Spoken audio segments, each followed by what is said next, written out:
ओम शांति। प्रातः मुरली बाप दादा मधुबन। मीठे बच्चे, यह है बेहद की अनलिमिटेड स्टेज जिसमें तुम आत्माएं पार्ट बजाने के लिए बांधी हुई हो। इसमें हर एक का फिक्स पार्ट है। स्वयं परमपिता परमात्मा शिव बाबा प्रजापिता ब्रह्मा के तन में आकर के यह ईश्वरीय विश्वविद्यालय के स्थापना की है। तो परमात्मा पिता कहता है कि बच्चे, यह बेहद का ड्रामा है।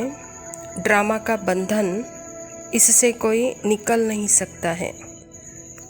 उस 0 पॉइंट तक पहुंच गए, लेकिन फिर भी ड्रामा का मीठा बंधन, इस मीठे बंधन को ही खेल के रूप में दिखाया गया है। तो परमात्मा पिता भी कहता है कि बच्चे, मैं भी इस ड्रामा में बंधा हुआ हूँ।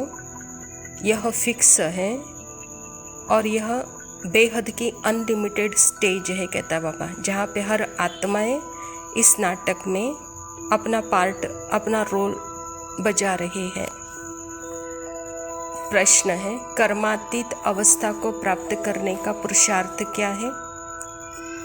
बाबा उत्तर में कहते, कर्मातीत बनना है तो पूरा पूरा सरेंडर होना पड़े। अपना कुछ नहीं, सब कुछ भूले हुए होंगे, तब कर्मातीत बन सकेंगे। जिन्हें धन दौलत बच्चे आदि याद आते हैं, वह कर्मातीत बन नहीं सकते। इसीलिए बाबा कहता, मैं हूँ गरीब निवाज। गरीब बच्चे जल्दी सरेंडर हो जाते हैं। सहज ही सब कुछ भूल एक बाप के याद में रह सकते हैं।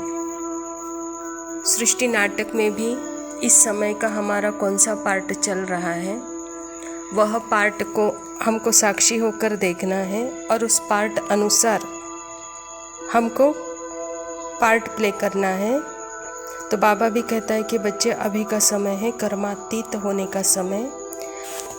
जैसे लौकिक जीवन में भी सरेंडर का महत्व है, ऐसे यहाँ अलौकिक जीवन में भी सरेंडर का महत्व है, कहता बाबा। जब तक इस दुनिया की कोई वस्तु, वैभव, व्यक्ति याद आती है, तो बाबा कहता कर्मातीत स्थिति को हम पा नहीं सकते। कर्म से अतीत स्थिति अर्थात ही आत्मस्मृति में स्थित होकर जो कर्म कर रहे हैं उसकी स्मृति भी नहीं, उसमें मैंपन भी नहीं। तो बाबा कहता उसके लिए संपूर्ण समर्पण भाव चाहिए, और वह समर्पण भाव गरीबों में होता है, कहता बाबा, क्योंकि वहाँ उनको अभिमान नहीं। जिसको अभिमान नहीं है वह बहुत ही जल्दी बाप के ऊपर सरेंडर हुआ होता है, वह सब कुछ भूला हुआ होता है, कहता बाबा। तो बच्चे, अभी यह कर्मातीत अवस्था बनाने का पुरुषार्थ करो, कहता बाबा। धारणा के लिए मुख्य सार है, जैसे बाप प्यार का सागर है, ऐसे मास्टर प्यार के सागर बन प्यार से काम निकालना है। क्रोध नहीं करना है। क्रोध कोई करे तो तुम्हें शांत रहना है। प्रेम एक ऐसा भाव है जिसे खोने का दर्द होता है। तो बाबा भी कहता है कि बच्चे, यह प्रेम पत्थर को पानी बना देता है, और जिस बात को हम समझ करके कर्म करते हैं, तो वहाँ पे बाबा कहता है कोई भी वह बात प्यार से मान जाता है, लेकिन वही बात प्यार को छोड़ करके हम आते हैं, क्रोध में आते हैं, तो वह काम बिगड़ जाता है, कहता बाबा। तो इसलिए बच्चे, आपको हर काम प्यार से लेना है, शांति में रहना है, कहता बाबा।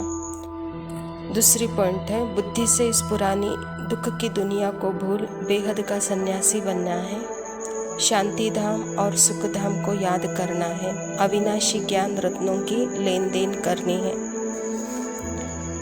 आज दुनिया में जो भी दर्द है, दुख है, उसका कारण ही अज्ञान है। अज्ञान के वश न समझ होने के कारण वहाँ बुद्धि की स्थिरता, एक रस साक्षी स्थिर नहीं है, वहाँ चंचलता है। तो इसीलिए बाबा कहता है कि बच्चे, अभी बुद्धि स्थिर हो, एक रस हो, क्योंकि आप इस पुरानी दुनिया के बेहद के सन्यासी हो।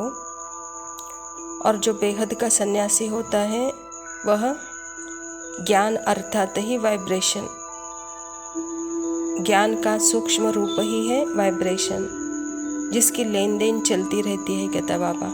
यह है अविनाशी लेन देन। वरदान है विकारों रूपी जहरीले सांपों को गले की माला बनाने वाले शंकर समान तपस्वी मूर्त भव। बाबा कहता है यह 5 विकार जो लोगों के लिए जहरीली सांप है, यह सांप आप योगी व प्रयोगी आत्मा के गले की माला बन जाती है। यह आप ब्राह्मणों और ब्रह्मा बाप के अशरीरी तपस्वी शंकर स्वरूप का यादगार आज तक भी पूजा जाता है। दूसरा, यह सांप खुशी में नाचने की स्टेज बन जाता है। यह स्थिति स्टेज के रूप में दिखाते हैं, तो जब विकारों पर ऐसी विजय हो तब कहेंगे तपस्वी मूर्त प्रयोगी आत्मा। बाबा कहता बच्चे, यह देह अभिमान के कारण ही यह 5 विकारों का जन्म हुआ है, अर्थात 5 विकारों को हम जहरीले सांप की तरह हम अनुभव करते हैं। लेकिन जब हम आत्म अभिमानी हो जाते हैं तो आत्मा की स्मृति में जब हम टिकते हैं तो यह विकार जैसे कि क्या बन जाते हैं, गले की माला बन जाती है। तो बाबा कहता बच्चे, यह आप ब्राह्मणों का अशरीरी तपस्वी स्वरूप है, जिसको ही यादगार के रूप में पूजा जाता है। तो आपके संपूर्ण स्टेज का रूप इन विकारों के ऊपर विजय प्राप्त हुआ है। वहाँ तपस्वी मूर्त योगी मूर्ति प्रयोगी आत्मा के रूप में वहाँ दिखाया जाता है। स्लोगन है, जिसका स्वभाव मीठा शांत चित्त है, उस पर क्रोध का भूत वार नहीं कर सकता। अच्छा मीठे मीठे सिकिलदे बच्चों प्रति माता पिता बाप दादा का याद प्यार और गुड मॉर्निंग। रूहानी बाप के रूहानी बच्चों को नमस्ते। हम रूहानी बच्चों के रूहानी बाप दादा को याद प्यार और नमस्ते। लव यू बाबा, शुक्रिया। ओम शांति।